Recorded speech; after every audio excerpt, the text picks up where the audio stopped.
Hi there, I'm Becky from the Hypothesis Success Team. As you join today's Zoom session, I am going to go ahead and promote you to panelist so that you have the ability to unmute yourself and ask questions during today's Zoom session. So you will receive a notification, a little pop-up from Zoom that I am promoting you to panelist. Don't worry, it doesn't mean you have to present today. That's all on me.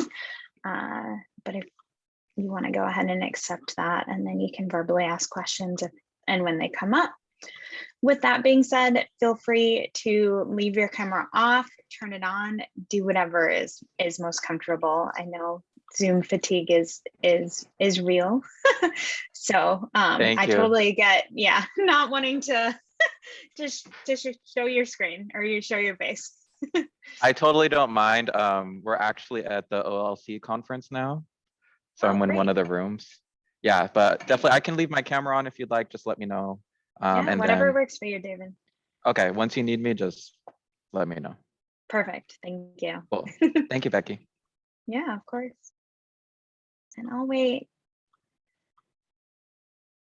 a minute longer to see if anyone pops in. For those of you just joining, in case you missed my introduction, I'm Becky from the Hypothesis Success Team.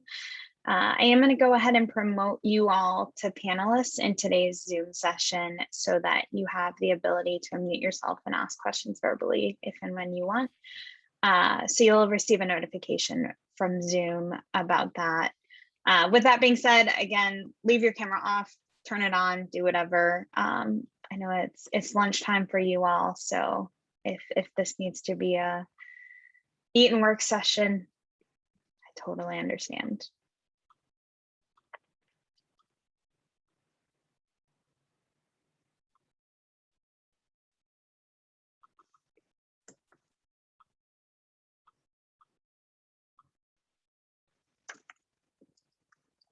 Great. I will go ahead and kick us off. And if anyone else pops in last minute, no problem. I am going to first throw a link to the slide deck in the chat so that you have that. Feel free to make a copy of it, to take notes on. All of the resources that I mentioned today are linked in the slide decks. You have those to come back to. So no need to memorize any of the resources that I share, any of the steps that I walk you through.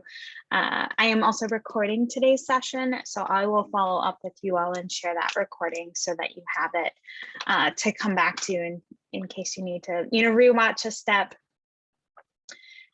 to get started with Hypothesis.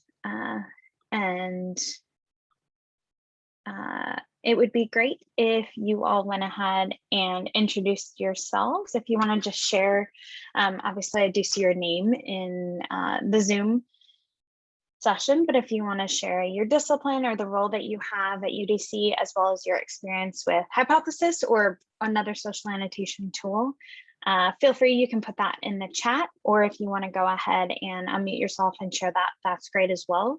If you are going to put it in the chat, I just recommend that you select everyone from the drop down in the Zoom chat so that those of you who haven't accepted the promotion to panelists can still see the chat.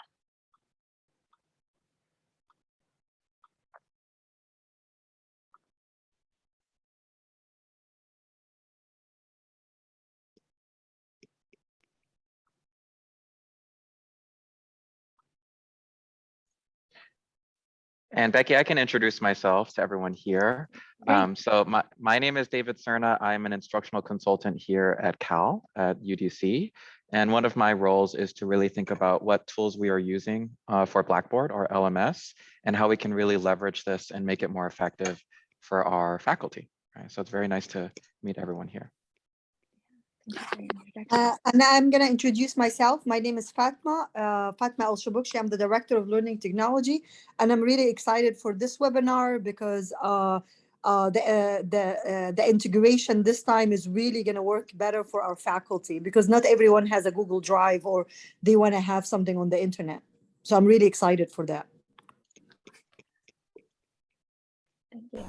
Hello, everyone. My name is Jasmine Yarish. I'm in the political science department, and I'm here to hear more about the integration, what's happening, but also to voice some still glitchy things that I find really annoying about Hypothesis with Blackboard Ultra specifically, and seeing what we can do about that. It's just a small little glitchy thing that keeps happening that my students keep talking to me about, and I'm like, I'm going to ask that question later today. So I'm glad to be here. I'm not going to be a complete, thorn in the side. I absolutely love Hypothesis. I think it's wonderful, and I integrate it in all my classes. Great, thank you. Do you mind pronouncing your name again? Is it Jasmine? No. Yeah, Jasmine is fine. Jasmine. Okay, sorry. I missed it, and then I was like, I'm gonna mess it up if I say it now. Either one I respond to, so it's okay. Okay. I'm gonna go ahead. Hi, I'm Helene. I've introduced myself in the chat already, but I teach English. I know that several people have said really good things about Hypothesis, but I've not yet had a chance to try it out in my own classes. Great. Excited to have you here. And I feel like, and Jasmine, I also meant to say, feel free, chime in. I know you mentioned one thing that's not working for you and your students, but feel free to also chime in with those things that are working if you have any ideas to share, because I'm sure your colleagues in today's session would appreciate hearing from you. Great. I will go ahead and keep things rolling here. Feel free, if you do have any questions, do whatever is most comfortable. You can unmute yourself, ask those verbally. My original background was, or my first career, if you will, was as a middle school teacher. So I'm quite accustomed to being interrupted. So feel free to interrupt me. That may never go away. Also, if it's more comfortable for you, feel free to throw those questions in the chat, and I will make sure to answer those. So I will be walking through today what Hypothesis is, how Hypothesis works specifically in Blackboard, and then I'll be wrapping up by talking about some ways in which you might want to use Hypothesis in your courses, some ideas that we've seen from instructors that have used the tool currently and in the past as well. With that being said, I do encourage you to just, for those of you that are new to the tool, I encourage you to think about, once you see the tool, ways that you might want to use it with you and your students in your courses. And I may ask if you're willing to share those in the end as well. The idea of annotating itself is not a new one, as I'm sure we can all imagine. Most likely, scholars, everyday readers have been writing in the margins of text probably since the invention of the book itself. That's shifted, or what that's looked like has shifted so much, as so much of your readings have maybe transitioned to digital text. And in a way, maybe you've lost some of that practice of writing in the margins. With a tool like Hypothesis, which gives you and your students a collaborative space for social annotation, not only are you able to annotate on top of text, digital text, it also becomes a collaborative or a social experience. So it's not that your ideas or the ideas of your students are just visible to themselves, but it really becomes a more community experience around reading and understanding text for your course. I will go through the 3 goals of Hypothesis. In a recent article, I did hear it called our motto. I don't think we've internally ever called it our motto, but I kind of liked that. So that is, Hypothesis can help make readings more active, more visible, and more social. So if you have never seen a Hypothesis-enabled reading before, this is what one looks like. On the left-hand side, I have a poem by Edna St. Vincent Millay. And on the right-hand side, I have the Hypothesis annotation sidebar. So you'll even see here that a user has annotating using multimedia. So multimedia can be a great way to add additional level of engagement to your text, have the reading really come to life.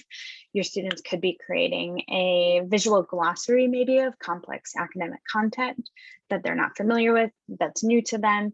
Or making those connections with the text, whether it's to another news article where they read something about something similar to what your course reading is about, or they're making those personal connections and linking out to something that reminds them of a part of the text. So a hypothesis can be a great tool for making those readings more active. The goal is for you and your students to engage with the text, but it can be easy to do that when looking at digital text. But by actively engaging in annotation while reading, students are more active with their thinking and the learning.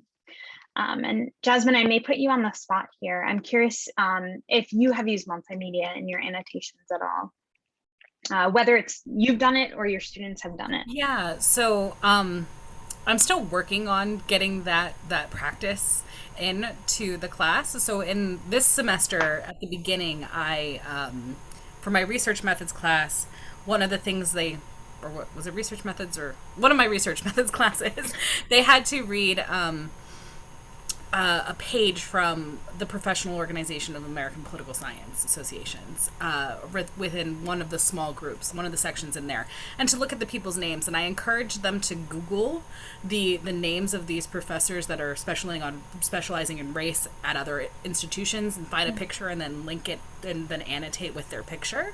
And that actually worked really well. We did it as a class activity. Now, has it caught on that they keep doing that? Not really, but we did at least try it once, and that was semi-successful. So I think the more comfortable they get with it and they remember they can do it, then the more they'll use it. And I keep forgetting to do that, but I keep trying to remind myself, hey, put some pictures in here. Yeah. It can be like a habit building thing for you and your students to get comfortable with that. So yeah, thank you for sharing that context. And also, I'm going to just interrupt myself or my flow here. For those of you that may have just joined, I did just put the link again to the slide deck, because I know you don't have access to the previous, like things that were shared before in the chat before you joined. So know that that's there for you. Great. Hypothesis can also be a great tool for helping your reading be more visible.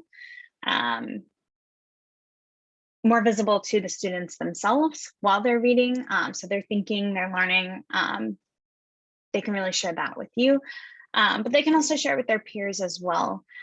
Based on what you see in students' annotations, you can maybe adjust your plan accordingly, whether those like helpful insights are coming out, or maybe those misconceptions about the text that they're reading are sort of showing through their annotations. That can help guide you in your next steps as an instructor as well. I do always like to point out Linda Parsons' quote here on this slide about giving students a window to annotations, giving her a window to students' thoughts and understandings that she wouldn't otherwise have. I'm sure every single one of us in today's session has been in a place where you ask students questions, whether that's in a Zoom digital space or it's in person in your classroom, and it's crickets. So you ask a question and nobody responds, or there's just like blank stares on screens. And you're like, did they not read? Did they just not understand the reading? And so this will hopefully give you some of that insight so that you know the best direction to take. And it can even help your students also engage with that discussion again as well, because they have some background context with the text. They maybe hopefully have some confidence as well to push their thinking a little bit further now that they've had another way to engage with the text. And then the part that's particularly near and dear to our hearts at Hypothesis is that Hypothesis is a social annotation tool. So there is obviously a time and a place for solitary reading, but it's helpful for students to know that they're not alone in the text, know that they're not maybe the only one that has a question about something or is confused by a part of the text or has an idea to share. And maybe the part you've all been waiting for, Hypothesis in Blackboard. So specifically with Hypothesis in Blackboard, the great thing about the integration in Blackboard is that you as the instructor, all you have to do is add Hypothesis as a tool, an external tool to your course content. You don't have to create accounts for students. Students don't have to create accounts for themselves. And you and students are automatically annotating based on the course that they're in. If you choose to, you can also enable evaluation and use the gradebook integration with Hypothesis. So this is what it would look like for you here. You would have a drop down where you'd be able to select students from the drop down, see just their annotations. So even if you choose not to give any sort of point value to the annotation assignment, I could see where the grading toolbar could come in handy just for selecting those individual students. So know that that's available to you. And then 2 questions before I jump in and demo what it looks like to add Hypothesis to content in Blackboard. Those 2 questions that frequently come up is what can you annotate and what can you include in your annotations? So let's talk about that first one. Using Hypothesis, you can annotate any publicly available websites and PDFs. By publicly available, that does mean that it can't be hidden behind a paywall or a set of credentials. So an example is, I'm pretty sure this morning I got one of those notifications as I was reading New York Times that I've used up my free articles for the month. So that would be an example of a resource that you wouldn't be able to use. But you could turn any of those resources hidden behind a set of credentials into PDFs. You would just want to make sure that you're abiding by any copyright policies at UDC. And then a part of that, like publicly available, that we're hearing more and more about in terms of instructors using those open education resources, which is really, you know, as they're named, they are truly open and available to anyone. So that's really catching on and making academic texts more accessible, sort of across the board for institutions as well as just, you know, everyday learners outside of institutions. I also will, just a little coming soon too, we will be partnering with some ebooks and some library sources as well to build out those integrations. I will just preface that by saying that it is slow in the sense that if you think about it, we have to build out a specific integration for each like JSTOR. Each ProQuest has their own like system. So that is coming, and our team is working very hard. Our backend team is working very hard on that. So know that that will be coming out in the near future. And this kind of goes back to our short conversation about multimedia, but what can you include in your annotation? So what can you put in your annotations? What can students add to their annotations? Probably the most common form of annotation we see is text. Writing about the course reading, asking questions, sharing thoughts, responding to each other using text. But multimedia, as I mentioned, can be a great way to add that additional level of engagement, make those connections with the text, really take the reading to the next level. So you can include multimedia in your annotations as well. I'm also happy to walk through how to do that today.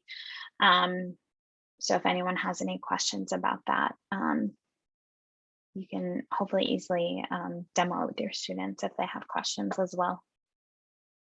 Any questions before I jump in and walk through how to add Hypothesis to a course? Quickly, when it says like the coming soon, like VoiceThread, is that like the VoiceThread app, the one that, you know, that some classes use? Yeah. I think maybe the I just lost my train of thought. I'm thinking maybe the capitalization and how VoiceThread is written is maybe off. I wonder if that's where your question came from, because I believe they write it with a capital T, but so that is our fault on our side. Not a worry. It's just wanting to make sure. I was like, Yeah. Are you just talking about audio, or are you talking about the integration of that Yeah. app? But that makes sense. Thank you. Yeah. Great. So I'm going to jump into your course. I'm David today, so thank you, David, for letting me borrow your account so that I can demo it in your specific Blackboard Ultra.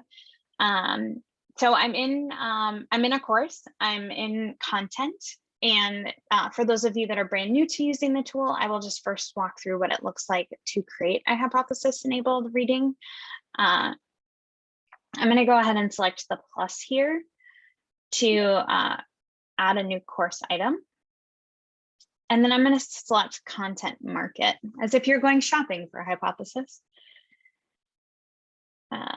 And then this is one we sometimes see instructors trip up on. If you click the image, it doesn't work on the Blackboard side. You want to click this little tiny, as if they couldn't make it any smaller, this tiny plus sign here.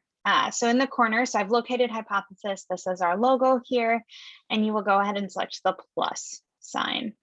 So not the image itself, but the plus sign. And I know that can trip people up. And you'll see now it's created content for me. My next step is to go ahead and edit that content so that I can name it. And I'm going to go ahead, we'll make this visible to students, and I'm going to type the name of it here. And I'm going to save.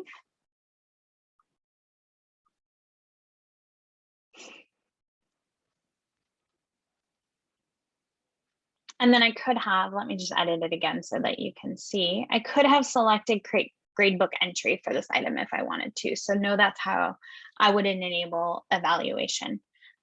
So I'll just go ahead and do that for us today. Again, totally optional if you choose to use your Hypothesis annotations as a form of assessment or not. We hear everything across the board from a check mark for complete to a part of a participation grade to more forms of assessment as well. And then I'm going to go ahead and click on Hypothesis.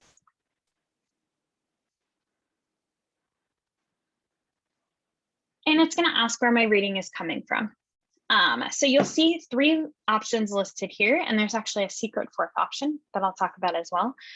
So you can enter the URL of that publicly available web page or PDF. You can select a PDF from Blackboard, and I'm going to walk through a few steps about that. And then you can choose to select a PDF from Google Drive, and I know that's not typically an option you all would go. There is, as I mentioned, a semi-secret, if you will, 4th option. If you're the kind of person that has your PDF stored on your device, whether that's in your downloads folder, your documents folder, your desktop, you can still access those and add those to Blackboard to use with Hypothesis. You would still select PDF from Google Drive. It will prompt you to log into a Google account, and then you can toggle over to upload. So know that you have that option as well. There's obviously nothing wrong with you storing your PDFs on your device. Everyone does their own thing. So know that that's there for you. Before I add the reading, I'm going to actually pop back into my slide deck here. I didn't want to play around with David's Blackboard files. So I'm going to just walk through the steps, or a recommendation, if you will, of using Blackboard files with Hypothesis. So the thing to note about Blackboard files with Hypothesis is that those files do have to be available to students to view. So a recommendation on our side is to create a folder specifically for your Hypothesis readings for that course. So that can be just something to note. So I'm going to just walk through the steps. There's images here. We do have also a guide that walks you through it. So that you can see what you would do. So if you choose to go the Blackboard Files route, which is, I know, a very exciting new integration for us, and one you all, UDC is particularly excited about, you do want to create and configure first a course content folder for Hypothesis. So you would go into Tools and select Content Collection. Then from the list of all your course folders, look for that course that you're working in. So if I wanted to create files for Support 501 Ultra, that's where that's the folder I would select. Then in the course, I got a little fast with my mouse there. In the course content window, you'll want to select create a folder. This is obviously, you don't have to name it hypothesis files, but that's just an example or a recommendation, if you will, to keep it easy for you. So create a folder and then you would select, once you name that folder, you would select submit here.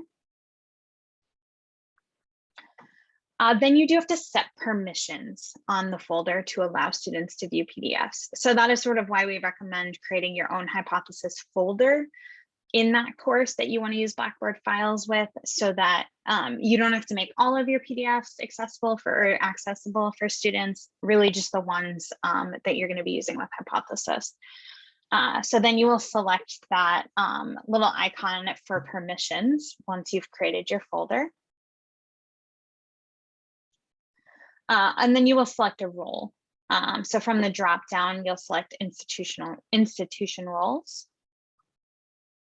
And then you just have to move students over to the right side. So you're really just giving students permission to view the files in that folder.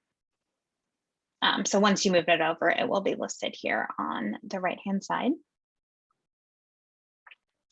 And then the last step is you just want to make sure that read. So you want to make sure that you're giving students read permissions. And then you'll click submit. And that is it. So that is just something to note. Then you would be able to select your file. When you select Blackboard Files, you would be able to select the specific files that you're looking for. Any questions about that? Jasmine, is that by chance where the sort of glitch you've seen has been, or no, it's something totally different? No, not yet. That's not Okay. my glitch yet. Okay. But Okay. this makes sense because I could have Yeah. I haven't actually used it this way yet. I've still been doing Google because I have a Google account. So, but this is helpful because I would probably catch this glitch later. Yeah. It's just one of those tricky permissions things. So I'm going to jump back. I know I'm back in the course. I have a PDF stored in my Google Drive, so I'm going to just go ahead and select that I'm going to have us annotate today. And so I've selected the PDF. And here we have a hypothesis-enabled reading. And there's a shout out to your team. Fatma is in the virtual room, if you will. I felt like I couldn't not use this as the example today, right? So yeah, like a virtual, this is a wonderful article. So thank you for your contributions to that. So I do have my PDF reading on the left-hand side here, and I have my hypothesis annotation sidebar on the right. No annotations yet. I will just briefly demo what it looks like to create an annotation for those of you that are new to using the tool. So I'll go ahead and annotate one that isn't about us. So I've selected VoiceThread. Once I select text in the reading, you'll see this box appears where I can annotate or highlight. I'm going to go ahead and select annotate. As soon as I select annotate, a text box will appear in that annotation sidebar where I can start writing my annotation.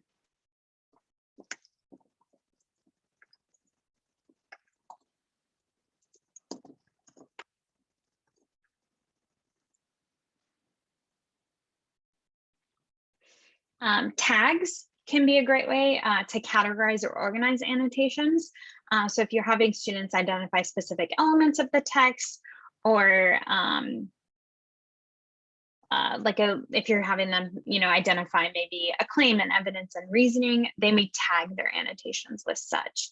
I've also seen tags used as a way, a more logistical way to navigate through annotations. So some instructors I've worked with have used it in group work. So you could, if I'm maybe sitting in a room or, in a space with my group, but I'm the annotator, I'm the leader maybe of that group, I could just tag my annotation with the group name or number. So let's just say I'm in group 1 today. So I type the tag there and hit enter. Another way I've seen it used is instructors have had students tag their name in the annotation, and that alerts is maybe the wrong word, but this instructor can search for their name and see where maybe the student needs their support. So I'm going to go ahead and David, I'll just use your name here. So that tells me David would then be able to search and be like, oh, Becky needs my support. Like this, I need to jump in here. So that's just a few ways. There's obviously others. You can think of them almost as like hashtags with Twitter, if that's helpful. And then I just want to make sure if I want to post to the course that I've selected the course from the dropdown and I select post. So you'll see there is my first annotation. As the creator of the annotation, I can always go back and edit my annotation.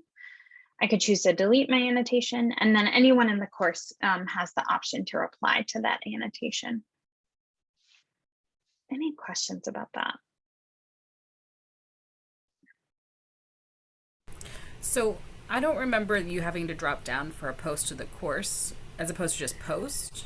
Is that something that's a feature for only in the instructor, or because I think you're doing this as the instructor, not as a student. So I was just wondering. Typically, I actually might need to check on that. So typically, and you see just like you'll see here, it's already like by default, the course is selected, and you would have to in a way go out of your way to select only me. Let me double check to see if that, so I can confirm with our team that that is by default, as I'm not exactly sure why it was showing only me as the like initial option. Right, because this is the one thing I keep telling my students, make sure you use annotate and not highlight, because highlight is only me, is the private function, whereas annotate's the public function. And maybe I just was wondering, I was like, did it change that I haven't noticed because I haven't been doing it as effectively? But that's probably what I was thinking. Yeah, I'll just confirm that right now and see if we can get an answer while we're on. If not, I will definitely like in my follow-up email with the recording and stuff, I will let you all know. Any other questions? And Becky, I was able to reply to your initial question. Perfect. Yeah, which gives me then the perfect opportunity to point out one icon that you'll want to be aware of if you're annotating synchronously with your students. So you'll see here that I know that David, or at least someone, has created a new annotation since I last opened this reading because of this icon here. So this red icon, the drop down arrow in a circle, tells me that new annotations have been created since I last opened the reading. So that almost acts as a refresh or reloads the annotation sidebar and will load those new annotations. So as soon as I select it, David's annotation will load and that icon disappears. So that's sort of my signal. Okay, cool, everything's up to date. So I'm gonna go ahead and select that. And you'll see here, I have my reply. Wow, excuse me. My reply here from David.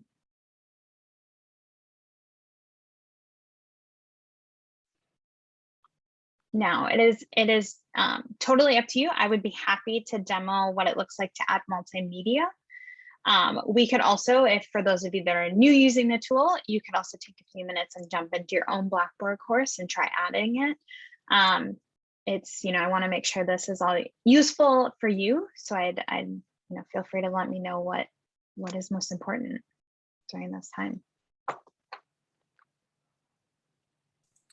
Yeah, Becky, I would love to see how to add like a GIF as a response. Yeah. Yeah. Thank you. Sure. Yeah, of course. I'll go through. Oh. And Becky, just to let you know, I did check it. So if you type it in, you don't actually have to use the caret because it'll default to post to the public. But if you check the caret, you can post to only yourself. Got it. So that's a drop down. So I just wanted to check. I was like, oh, I haven't noticed that caret. Am I doing something wrong? But it's if you hit the caret. And that might be one of the glitches that one of my students is coming up with. So this was good information. Okay. But it's not the only one.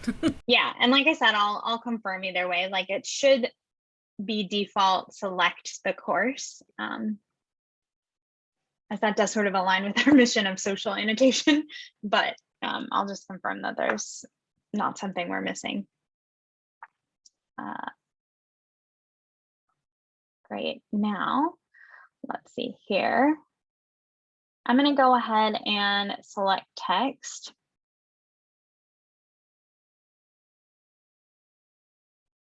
So I've selected audio here.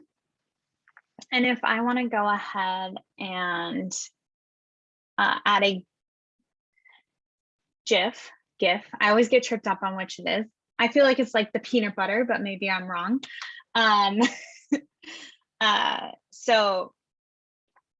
What I want to do is I will first select the image icon. So you can think of a GIF as an image. So I would follow very similar steps, and I can demo that for you as well as an image. And what I need to do now is grab the link. It tells me exactly in that blue highlighted section where I need to add the link. So I'm going to just go over here and do a quick search, and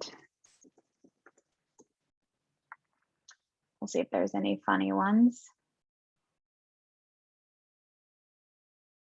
So I'm going to go ahead and select this one, and I will do share so that I can grab the link. So I'm just copying the GIF link, GIF, and then I'm pasting it into that blue section. So right there. And as soon as I post, it will automatically embed.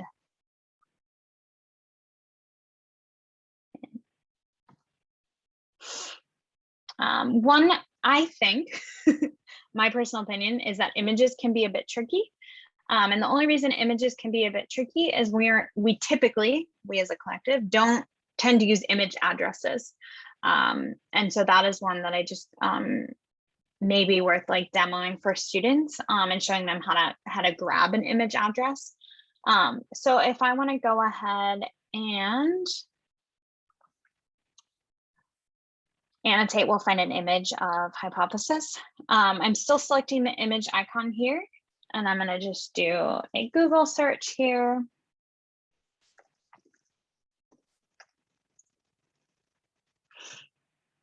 Go over to images.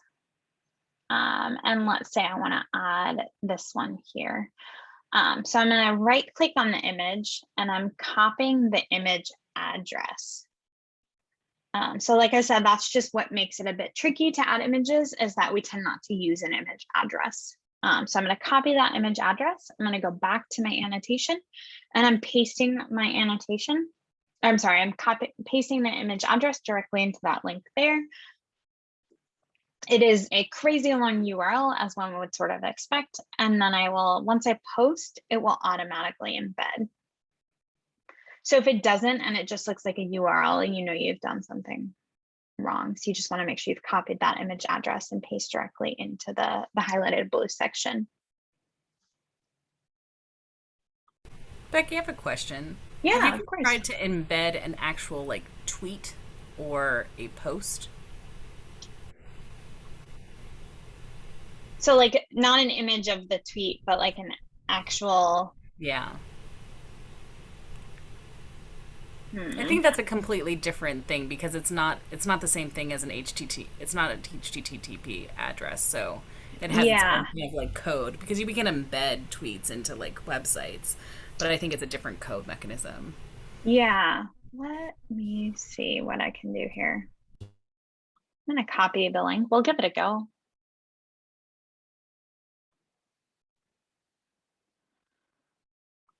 I'll try as an image, but I don't think it's gonna work. Yeah, let's see. Not a worries. I just was wondering, because I'm always like, can I do that? I try and I fail. So yeah, it could be. What I will demo though is you could link out to it, so you can add it as an external resource. So so if I want to embed the link so that students could go access the tweet in Twitter, I can go ahead, and I want to embed it in the word tweet. So I'm going to select tweet, and then the URL there, and then I'm just pasting the link. And then they will at least know it's like a live URL that they could select. Thank you. And Fatma, I think your hand's up. Yeah, I have a question. You know, I know hypothesis doesn't behave the same thing in Blackboard, like Canvas or Moodle, in regard of collaboration. I mean, working groups. I know the other platform, you can create groups within the hypothesis. I wonder, is this is something you guys are working on it to improve the integration in Blackboard? Yeah, 100%. That's a great question. So we did recently roll out at the beginning of August Canvas groups, so the ability to annotate with hypothesis readings using Canvas groups. But work is being done on our other LMSs that we integrate with as well. So yeah, that will hopefully be coming soon. Awesome, thank you, appreciate it. Yeah, of course. But yeah, we know how important that one is for sure. It can be a bit tricky to annotate with those smaller groups. Yeah, and you know, Becky, what is really also like very tricky, and I hope maybe I talked to one of your colleague in the integration side, how hypothesis integrated into Blackboard.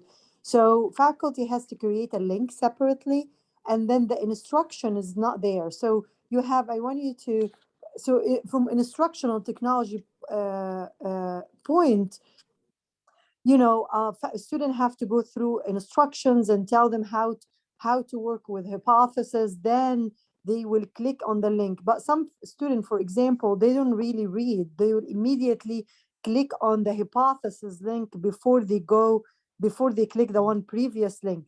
And in order to prevent this, hypothesis can do like deep linking.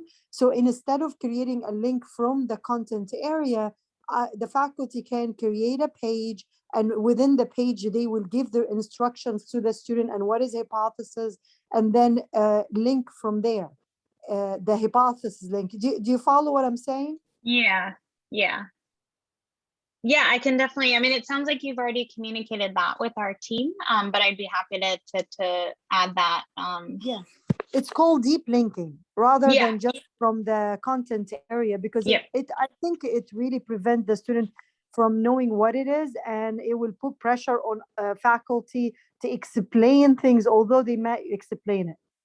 Yeah, no, I can definitely get that. That's important for sure. I will definitely, I'll add that one. I'll send another plug to our team for that one for sure. Thank you. We love hypothesis.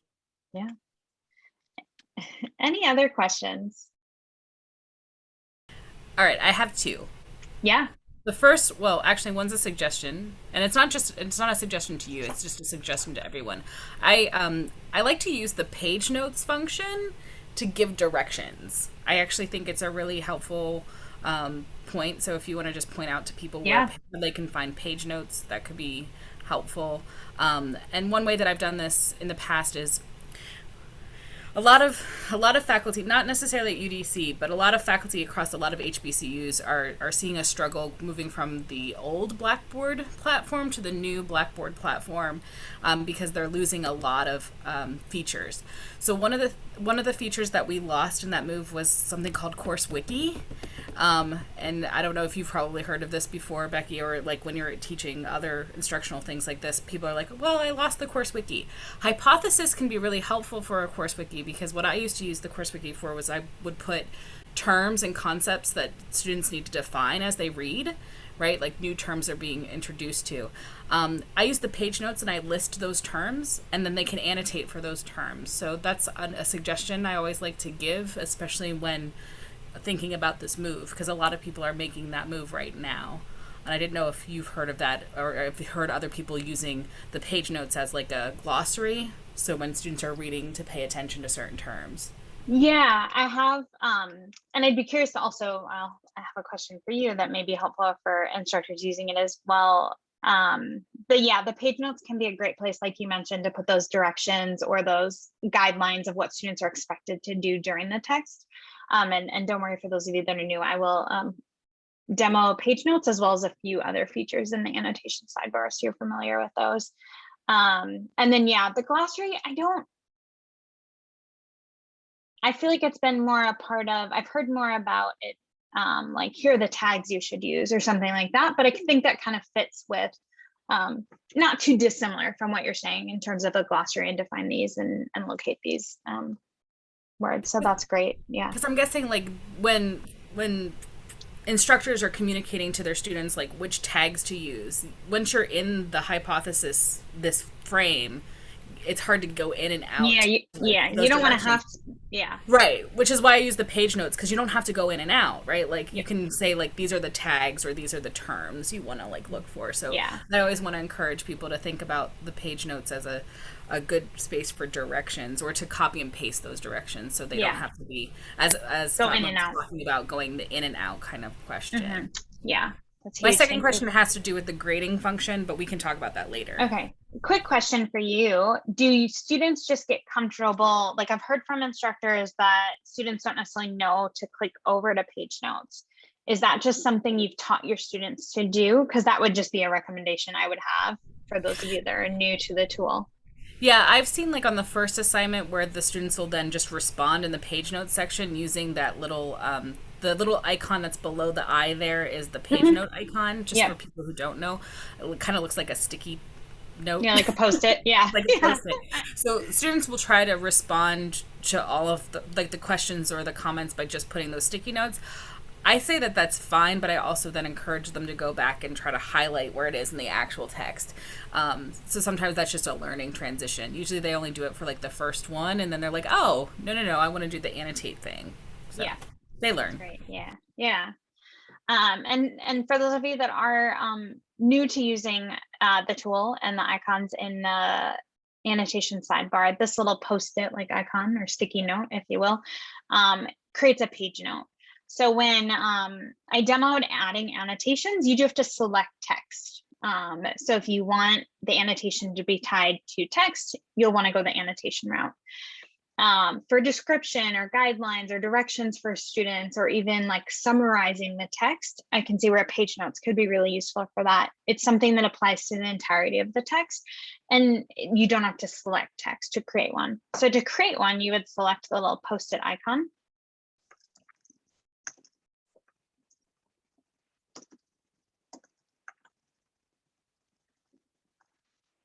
You can still do tags and so on. So that could be, you have some, the functionality of it is exactly the same, except that you're not selecting text. And then I can go ahead and post. And then just to toggle back and forth between annotations and page notes here. So it is handy that you, like, students would know if there's a number there, that there's a page note. So that would help guide them if they know there's something for them to pay attention to. And you could reply to page notes like Jasmine was saying, that students were sort of maybe accidentally or unintentionally going that route rather than creating annotations. But yeah, really useful if something applies to the text in its entirety. While I'm in the annotation sidebar, let me show you just a few other features really quickly. I have the search here. This magnifying glass is search. I could search for a user's name. I could search for a keyword or phrase and see where it's used. So like if I search for tweet as an example, you'll see any of the annotations that have tweet in them. You can also search specifically for tags. So I mentioned that I've seen some instructors use an instructor's name as a way to like call attention to the instructor. So I use that David in here. So if I do tag : David, I would only see the annotations that have that tag. So tag : and then the annotation gives you that refined search. Next to search, I have my up and down arrows, which is just sort. So by default, annotations are sorted by location, so where they're tied to the text. You could choose to sort them newest or oldest as well. The question mark here is one that hopefully you won't have to use, but I will put in a shout out to our support team, and that they can be really helpful if you do run into any technical issues. So please don't hesitate to reach out. You can, there's two ways to reach out to our support team: by selecting new support ticket here, so directly in the tool. You can also use our support email address. I just encourage you, if you email our support email address, you do so from your UDC email address, so that we have that. Oh, we know they use Blackboard Ultra. We know like they're a partner, and we do put your your tickets go to the front of the line. So it gives us some additional context. A few of the other icons, if you can't make annotations themselves disappear, but maybe if I'm a distracted reader and I don't want to see where anyone's highlights are in the text, I can go ahead and select the eyeball and that will hide the highlights. So the annotations are still there, but I can act as if it's a blank canvas and nobody has yet annotated. You can also toggle over here to hide the annotation sidebar. So if students are maybe instructed to read through the text first, maybe try to get them in the habit of hiding those annotation or hiding the highlights that are associated with annotations, and then also selecting that little caret to toggle over the annotation sidebar. So they have that first look at the reading before annotating. Okay, I have one more question, and before I get to my grading question, yeah, of course. That's always a good question. Can you export the PDF to save the annotations into another PDF? Like if you hit the print, does that what that does? Not yet. Okay, that's fine. So this is this toolbar up here is like the PDF viewer toolbar. So it would just print or download that PDF for you without annotation. So it's like not a part of Hypothesis. We are working on a view or a way to like more easily export annotations. In the meantime, there's two things we can give you access to. Well, one, we don't have to give you access to it, but if you actually select, and I will say the notebook feature is being built out, so there's not a whole lot here yet. But if you select the little, your little person and the arrow, you'll see Open Notebook. And from here, this could be useful if you want to look at bigger picture, what's happening across the course. So you'd be able to see all annotations across the course rather than really like the nitty gritties of what's happening in each reading. You could select an individual student. So like I know David's annotated, and I would be able to just see David's annotations across the course. So if David had annotated another Hypothesis reading in this specific course, I'd be able to see those annotations. So it tells you here like where, and these are, like I said, we're really building this out. So there's just not a whole lot here yet. But any feedback, like Jasmine, I encourage you, like if you play around with this and you're like, this would be amazing, please let us know. Because this is work in progress for us right now. And it's always useful for our, the engine product side to hear these things. Becky, can you let me know, I think I missed, where did you get to see? I didn't know that I can see if I have 3 hypotheses in the course, I will be able to see the overall. How did you get there? Yeah, I closed out of it. So you'll see the little person icon here. There's an arrow next to it and you select Open Notebook. And once I open Notebook, it will open that window for you. Oh, so any hypothesis. Yeah, it's not a great example because we only have one hypothesis enabled reading in this course. And only David and I have annotated here, but yeah, you'd be able to see it across I can see this is very useful for an instructor who wants to look at the analytics of students' behavior in the course with this particular platform, because then we could see like if there's like a student is having a challenge specifically with this kind of activity or assignment. So thank you for making this known. As you said, it's still preliminary, but right, like you guys are building it out a little bit more, but this is really helpful. Yeah. And then sort of leads me, based on your analytics, made me think too, Jasmine, the other option you do have to view sort of the analytics is we do have a course level dashboard that we can give you access to. So for like David and Fatma, they have like an institutional level, like admin access to a dashboard. It is outside of Blackboard. It's outside of Hypothesis. It's linked to our database, like where our data is stored. And that could also be an interesting place. You could really, it gives you those top level stats for each of your courses, like how many annotations, how many students, how many readings you've done, but then you can really get into the nitty gritties of like conversationality, like how many questions are being asked. Obviously that's not perfect. We're basing that on question marks, but So if someone didn't ask a question but put a question mark in it, we would, the computer thinks it's a question. But it does give you some of that as well. And at a student by student level across the entire course. So I'd be happy to give any instructors at UDC access to that. The just one thing to note is it is in beta, and the only way to authenticate into it is using Google. So we would need a Google email address from you. So please don't, my email address is in the slide deck. Don't hesitate. And I'll also be following up with you all. So please don't hesitate to let me know if you want access to that, and I can do that for you. But ideally, it'll be something that lives in Hypothesis. You're not having to go to an external URL. Did you want to ask I know we are coming up on time, so I did want to just, Jasmine, did you want to ask, or does anyone else have any questions? I'll defer to Fatma first, and then I'll ask my question. Okay.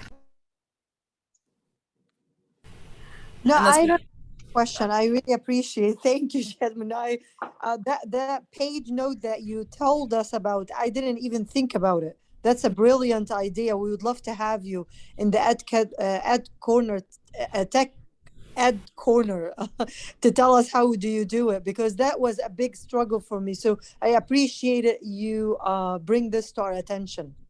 No worries. I knew your hand was still up, so I didn't know if you had another question, Fatma, so that's fine. All right, so my question has to do with, and I don't know, because it could have been fixed by this point. I don't know. So my students, I always get this email after the deadline's passed, right? I have a grade version on this, and they have to go through and they do their annotations, and then are past the deadline, and they're like, it says a 0 in my grade book. So it kind of automatically grades them as a 0, even though they've launched, and then also potentially put the annotations in. So I have to go back and change all the zeros to an actual grade. I was wondering if Hypothesis has changed that, and one of the ways that I would suggest to change it is that if the student didn't hit because you have to hit the launch button when it's a graded item, right? So when you're a student and you go into it, you have to click launch in order for it to launch. When it's not a graded item, you don't have that launch function.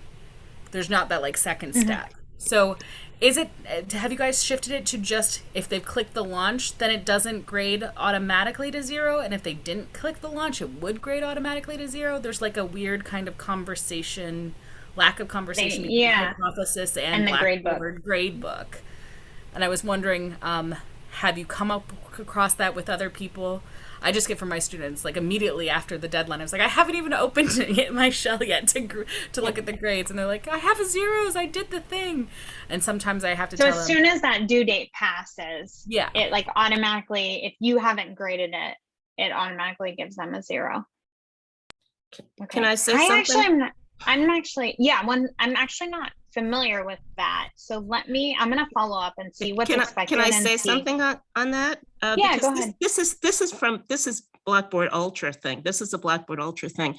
If you put in a due date, if a student, once the due date is over, everybody who didn't submit anything by that due date gets a 0.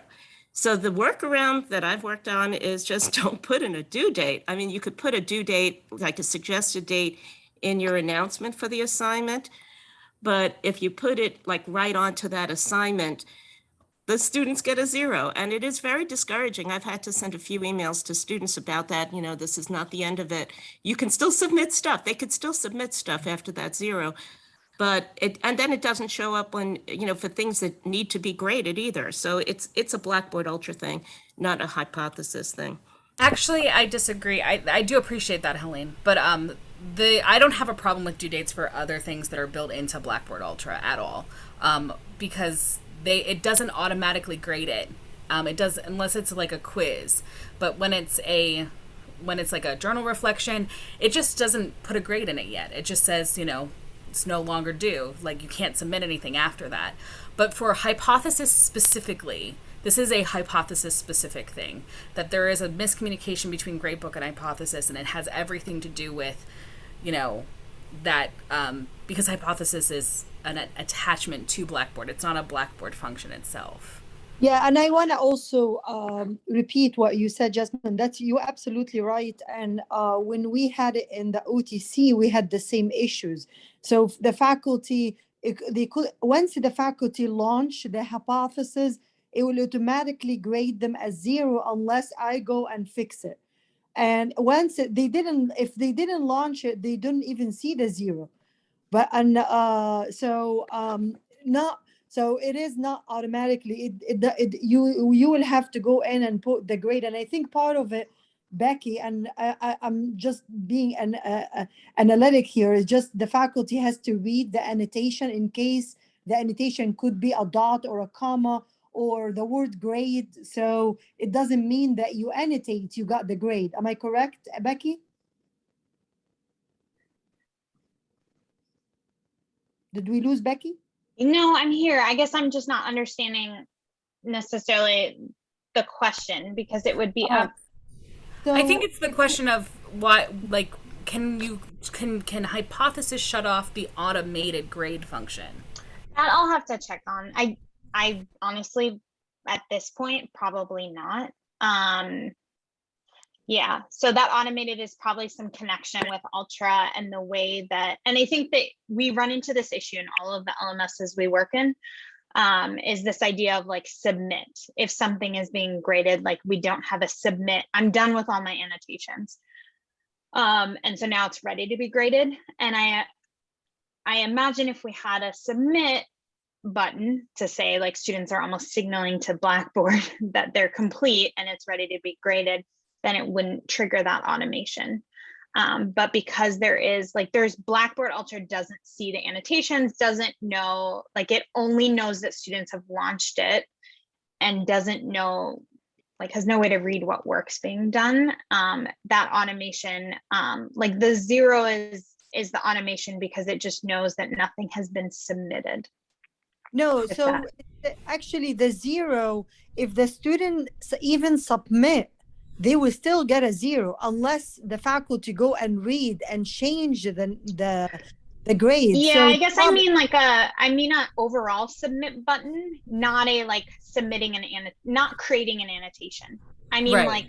like with other, if I'm understanding how, and how other Blackboard like graded assignments work, there's a submit, I'm done. But we don't have that in Hypothesis, like I'm done, this is complete, like submit button. So when I'm saying submit, I'm not talking about just creating annotations. Blackboard has no way to read those annotations. Like it doesn't even know. So here's my suggestion, both for Fatma and for you, Becky, because both of you are thinking about this from different angles. There are 2 functions within Blackboard that do not require a full submit button, but do require a post button, which is the discussion board and the journal. They don't, because they're like more participation, they're less formal assignments. If you do not post something for the discussion board or post something for the journal by its due, Blackboard automatically does that as a 0. So it's not a submit button, but it is a post button. So I guess my question, and again, this is something you or your team can suggest when they talk to Blackboard about fixing this, is that, because Fatma was saying, if you don't hit the launch button, it doesn't automatically grade it.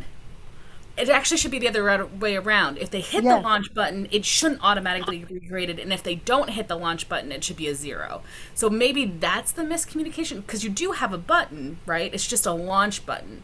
So I think there's a way for that code to be fixed. It's just, that's the way that would have to be fixed. Yeah. Because even if they launch it and they don't put any annotations in it, I can at least then later grade it as a 0, as opposed to all of my students getting an automatic 0 who launched it. Which is much more frightening. Question for just about the functionality of journals and discussion boards. If I assume it's like they can post multiple responses, like as if you would post multiple annotations. So it's as long as they post some response, one response they've posted, it doesn't auto grade. Is that?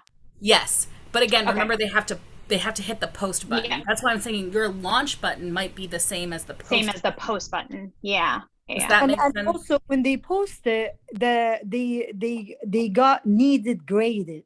So they don't get automatic grades specifically for discussion board because the faculty need to go and grade it. So the student don't freak out when they see 0 because they know need to be graded. It's just a dash, right, Fatma? From the student side, it's just like a dash. There's no actual 0 there yet. No, there is no 0, but I think they said need graded. I think so the student relax a bit. So if in the other side, and if hypothesis, instead of getting 0 for everybody, and they said that they submitted, so they freak out, they said need graded, or maybe just launch it as just a dash until you grade it. Yeah, I think if you communicate to Blackboard in that way, that it should act more like a journal or a discussion board than an assignment, then it would probably be better. But the assignment is because it's from a Blackboard perspective, from a designer perspective, it's underneath, because it's an LTMI integrated, right? It's under then the assessments, not the participation. So if you move that, or at least communicate that should act more like a participation than an assessment, that could get rid of this problem. Does that make sense, Fatma? So when you're talking that it's hypothesis is an assessment, but you can change. I mean, from an instructor's position, I'm saying it's not. I use it as participation, but from the design side of it, when you select into it the LTI instructor application, that's all under what is called assessment according to Blackboard. Really? In that marketplace? Yeah. It's an LTI tool, so it doesn't have to be an assessment. No, it doesn't have to be, but I'm just saying, that might be why the Blackboard is not communicating that well? No, I think the design of it. I think sometimes, and again, hypothesis is new, so they are working through these glitches and issues.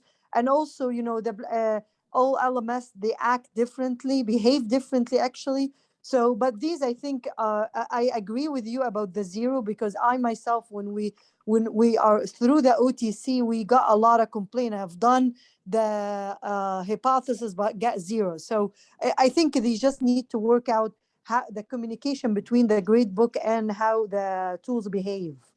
Right, and I think that launch button, because as Becky was saying, there's no submit button, but the launch button could be a way to do that. Yeah. Okay. Yeah. I will definitely see what our team is working on that front for sure. And your suggestions are super helpful, because you do have that additional context of like how Blackboard's being used for discussion forums and so on, that we just don't have that context. So yeah. I've tried to get my students to realize, like, don't worry, I'll go back and regrade it. But of course there's still that fear, and then having to deal with that, and then they might not continue to engage it later. So for sure, if that glitch can be prioritized. Yeah. No, I get it. Yeah. I think that might help with maybe getting others to integrate this platform in a much more successful manner, because as I said, I think and this is also, I mean, I've worked in Canvas, I've also worked in Moodle. I just haven't been using this within those shells as well, but I'm assuming that would happen as well. Yeah.